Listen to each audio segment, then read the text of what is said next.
Hello guys, welcome to the daily late night market analysis video. My name is Apurv. So people who want the same analysis in English, link is given in the description of my video of my Telegram. Join right now so that you can watch the English analysis. Okay. तो अपना Hindi analysis अब start करते हैं। Ganges securities आज जो है morning में ही हम लोगों ने डिस्कस करा था प्रायोरिटी ग्रुप पे एट 106.65। फिर उसने अराउंड 5 मिनट टाइम फ्रेम पे यहाँ पे कंसोलिडेशन देके ब्रेकआउट दिया था। सो व्हाट आई थॉट कि यहाँ से एक एंट्री पॉसिबल थी। मैंने एंट्री ली नहीं ऑल दो, but stock went to upper circuit and 9% intraday movement था। सो 1:1.5 का टारगेट था। सो 11.7% है, जो कि कल एक छोटा मोटा गैप अप भी अगर हो जाता है तो वहां पे अपना टारगेट जो है बुक हो जाएगा। सो फर्स्ट टारगेट हिट जो है वो गैंजिस सिक्योरिटीज में हो चुका है। नाउ सेकंड टारगेट की बात करते हैं एवर रेडी की। तो एवर रेडी जो है वी डिस्कस्ड इट एट 320। 320 भी डिस्कस करा था, फिर एक मदर बार का ब्रेकआउट हुआ एंड ब्रेकआउट के बाद जो है इनिशिएट हो गई थी ट्रेड एट 330। सो 330 से लेके जो विक बनी है ऊपर, दैट इज 14%। ये 14% का मूवमेंट आज ग्रैब हो गया है पूरा।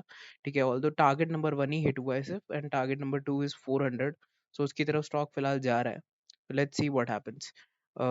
अब कुछ बात कर लेते हैं। ऑल्दो मेरे पास ज़्यादा स्टॉक अभी नहीं है, मैंने खुद ही एक ही ट्रेड लिया है अभी तक, सिर्फ सीजी पावर में। एंड दैट टू कि मैंने 3 बार डिफरेंट डिफरेंट जगह पे इन्वेस्ट करा स्टॉक में। मैं आपको बताता हूँ। Like total amount invested is 1.5 lakhs and 50,000 के 3 पॉकेट्स क्रिएट करे थे। आई विल टेल यू कि किस तरीके से क्रिएट करें एंड क्यों क्रिएट करें। सो ये एक 165 पे ये एक सप्लाई जोन है। Okay. So and supply zone क्यों है? बिकॉज यहाँ से रिजेक्ट होता है ना फर्स्ट टाइम, फिर एक रिट्रेसमेंट आता है। सी वर्टिकल फॉल इज लाइक कि ये जो होता है ये वर्टिकल फॉल है। Okay, this is a retracement, और उसके बाद एक ब्रेकआउट होता है। ब्रेकआउट के बाद ये supply zone converted to demand zone. Okay, तो यहाँ से डिमांड लेगा स्टॉक एंड फिर एक न्यू हाई बनाता है। फिलहाल तो हायर हाई हायर लो का फॉर्मेशन क्रिएट हो रहा है एंड एक ब्रॉडर पैटर्न आ गया है। बिकॉज जब भी स्ट्रेच्ड हो जाता है स्टॉक मंथली वीकली चार्ट्स में, तो वो एक ब्रॉडर पैटर्न दिखाता है on the daily time frame. So what I am seeing now is कि यहाँ पे एक ट्रेंड लाइन ये थी, काउंटर ट्रेंड लाइन। ऑल्दो अगर देखा जाए तो प्री मार्केट क्लोजिंग जो हुई है, यहाँ पे प्री मार्केट में स्टॉक कहाँ था? एग्जैक्टली इस एरिया पे था। ठीक है, बट फिर से गैप अप हुआ और यहाँ पे आ गया। सिमिलरली अगर आप 15 मिनट टाइम फ्रेम पे देखोगे जाके, तो आपको पता चलेगा stock closed around 176, okay, and went till 177। तो 176 पे क्लोजिंग है, राइट? अब अगर देखें तो 176 is right here. Okay, so that's कि हम कह सकते हैं कि काइंड ऑफ ब्रेकआउट हो गया। अगर कल मार्केट साइडवेज भी खुलती है, then also we'll get a good movement in CG power। But targets की बात कर लेते हैं एंड मैंने कैसे इन्वेस्ट किया वो भी बात कर लेते हैं उस बारे में। तो यहाँ पे एक बहुत ही अमेजिंग सब रेजिस्टेंस है। First resistance, second resistance, okay, इन दोनों लेवल्स को मार्क कर देते हैं। So it will be 187.7 and 205। I may book my profit at 187 और 205। नाउ रिस्क रिवॉर्ड रेशियो की बात कर लेते हैं। तो 15 मिनट टाइम फ्रेम पे या 5 मिनट पे चलते हैं, क्योंकि 5 मिनट पे ही मैंने मल्टीपल एंट्रीज करी हैं। ठीक है, तो 5 मिनट पे जब ये कंसोलिडेशन हो रहा था यहाँ पे, एंड द मोमेंट ये कंसोलिडेशन थोड़ा सा पॉप आउट होती है ये कैंडल, थोड़ा सा वॉल्यूम जो है इंक्रीज होता है यहाँ पे इस एरिया पे, तो मुझे लगता है कि यहाँ एक एंट्री होनी चाहिए। तो मैंने फर्स्ट इंजेक्ट किया यहाँ पे 50,000, एंड ये इंजेक्ट करते ही ये 3% फॉल कर गया stock. But fall was necessary because of course ऊपर गया तो एक जिगजैग मैनर में ही जाएगा। बट वो फॉल तुरंत जो है बायर्स उसे ऊपर लेके आ जाते हैं एक ही कैंडल में, एंड फिर से वो मेरे बाइंग प्राइस पे आ गया। तो जब वो आ रहा होता है तो मैंने फिर यहाँ पे इन्वेस्ट किया, एंड उसके बाद ये नेक्स्ट कैंडल फिर इतनी बियरिश बनी and market was volatile at this area. Nifty was volatile at this area. फिर इस पूरे एरिया का जब ब्रेकआउट मिला तो मैंने फिर से इंजेक्ट करा इस एरिया पे। सो प्रिटी मच इसी पूरे एरिया में मेरा ट्रेड जो है रह गया। ऑल तो मेरा प्लान था कि मैं इस एरिया में इन्वेस्ट करूंगा, फिर ये ऊपर जाएगा अराउंड अराउंड सर्किट एरियाज पे, फिर इन्वेस्ट करूंगा, फिर सर्किट लगा के नीचे आता है और एक बुलिश कैंडल दिखाता है जब सर्किट ओपन होगा, बिकॉज ये स्टॉक का सर्किट ओपन हो जाता है। ठीक है, तो वहां पे इन्वेस्ट करूंगा, बट ऐसा कुछ हुआ नहीं ज्यादा। बट प्रीटी मच काफ़ी अच्छी क्लोजिंग हो गई है स्टॉक की। So that is my investment. और ये जो लो बना है स्विंग लो, दैट इज़ 171 के नीचे। क्लोजिंग अगर होती है स्ट्रॉन्ग 15 मिनट्स की, I will exit the trade. Wait a minute, यहाँ पे कि ये जो पिन बार बना है, kind of a pin bar या स्पिनिंग टॉप बोल सकती है, जो भी बोलना है, कंफ्यूजन कैंडल। इस कंफ्यूजन का ब्रेकआउट ऊपर हुआ, एंड द मोमेंट ये ऊपर ब्रेकआउट हुआ है, ठीक है, वहां पे मैंने फिर से इन्वेस्ट करा था। तो इसी के नीचे मैंने अपना एसएल रख लिया। इनिशियली मेरा एसएल इस पॉइंट के नीचे था, बट मैंने उसको उठा के ऊपर कर दिया, बिकॉज ऑफ कोर्स मैंने यहाँ पे अगर ऐड करा है मोर क्वांटिटी, तो मैं अपना एसएल भी उठाऊंगा।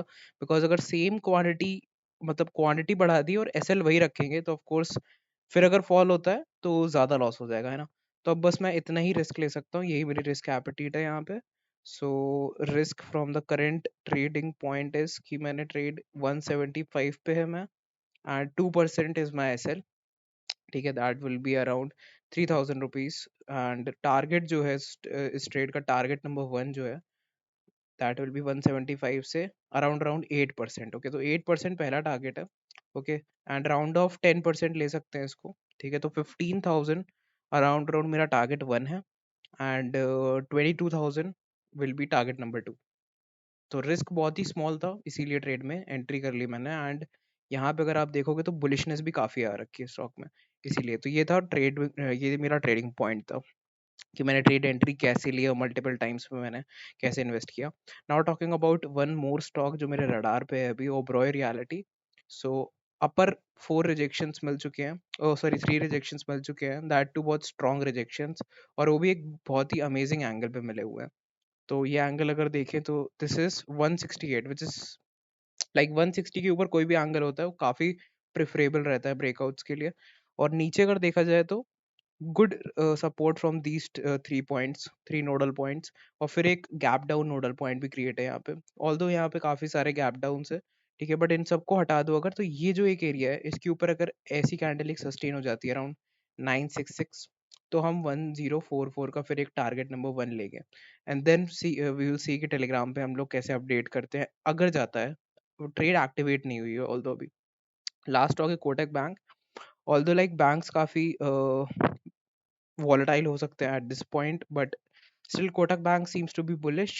and इस पॉइंट पे अगर देखें, दिस पॉइंट, ये पॉइंट ऑफ कन्फ्लुएंस है यहाँ पे, and 1940 is a point of confluence. Okay, तो इस लाइन को मैं बोलूंगा सबसे पहले रेजिस्टेंस लाइन, फिर इस ट्रेंड लाइन को, ये जो छोटी सी काउंटर ट्रेंड लाइन बन रही है, इसको मैं कहूंगा counter trend line resistance.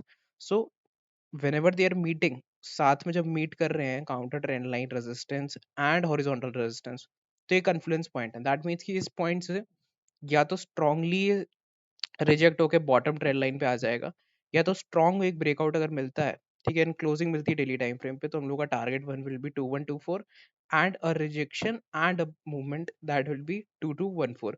So people might book, इस पे बुक कर सकते हो, और अगर एक रिट्रेसमेंट झेल सकते हो तो फिर ये भी ले सकते हो, फिर दूसरा टारगेट इस तरीके से प्ले आउट कर सकते हो ना। बैंक निफ्टी, निफ्टी की बात कर लेते हैं, तो बहुत ही फेवरेबल कंडीशन है अभी, बिकॉज ये सिमेट्रिकल पैटर्न है 15 मिनट टाइम फ्रेम पे in bank Nifty, and you can see कि ऊपर के सारे लेवल्स बना रखे हैं मैंने। And the moment it will give a breakout, ऐसे इस तरीके से एक ब्रेकआउट मिलता है, कल अगर साइडवेज ये गैप अप खुलती है एंड स्ट्रेट अवे ऊपर निकलती है, ठीक है, तो this will be the level to watch.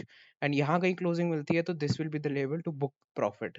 Target 1, target 2। Okay, now अगर एक गैप डाउन होता है, बट गैप डाउन देखना पड़ेगा, बिकॉज गैप डाउन अगर होता है एंड फिर एक फिलअप आता है, एक फिलअप कैंडल आती है, तो वहीं पर ट्रेड इनिशिएट करके टारगेट 1, टारगेट 2 और टारगेट 3 प्लान करेंगे। अगर एक गैप डाउन के बाद स्ट्रेट अवे फॉल आता है इस तरीके से, ठीक है, और क्लोज कर जाती है कैंडल, तो target 1 will be the bottom wick, target 2 will be एक न्यू पॉइंट जो कि पिछले पॉइंट से यहाँ पे जो स्विंग लो क्रिएट करा था उसके भी नीचे होगा, ठीक है। तो ऑल शॉर्ट हमें ये नहीं करना है, ये हमें लॉन्ग पे जाना है, बिकॉज यहाँ पे शॉर्ट पे हमें थोड़ा डिफिकल्ट टारगेट्स हैं, क्योंकि यहीं पे एक सपोर्ट है और फिर यहीं पे एक सपोर्ट है। तो हम लोग को टारगेट 2 बहुत ही मिनिमल मिल रहा है यहाँ पे। तो अगर देखा जाए तो निफ्टी पे अगर बात करें तो सेम चीज़ हुई है, बट इट्स वीकर। और वीक कैसे है वो कैसे बता सकते हैं, लेट मी शो यू। तो यहाँ रेजिस्टेंस, यहाँ 3 times got it got resistance from the same angle, और फिर ये एंगल देखो यहाँ से डेविएट हो गया। तो यहाँ पे एंगल डेविएट हो गया, एंड आज गैप अप हुआ, सस्टेन नहीं हो पाया, 2 बार रिजेक्शन देके डबल टॉप बना के उसका ब्रेक डाउन हो गया, ठीक है। तो डबल टॉप ब्रेक डाउन तो इज फाइन, बट अगेन एक सपोर्ट लेवल पे आ गया है।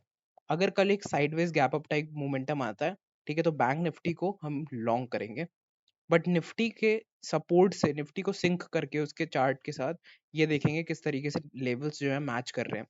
ये यहाँ पे आता है and bank Nifty is hitting our target number 1, तो हम लोग बुक कर लेंगे वही बैंक निफ्टी, इस तरीके से प्लान कर सकते हैं। If you have any issues you can definitely ping me on Telegram, ठीक है, मैं 24/7 ऑनलाइन रहता हूँ, तो कोई इशू नहीं है, you can ask me doubts and link is given in the description of my Telegram, जरूर फॉलो करना in order to learn something, and I'll meet you in the next video that will be tomorrow.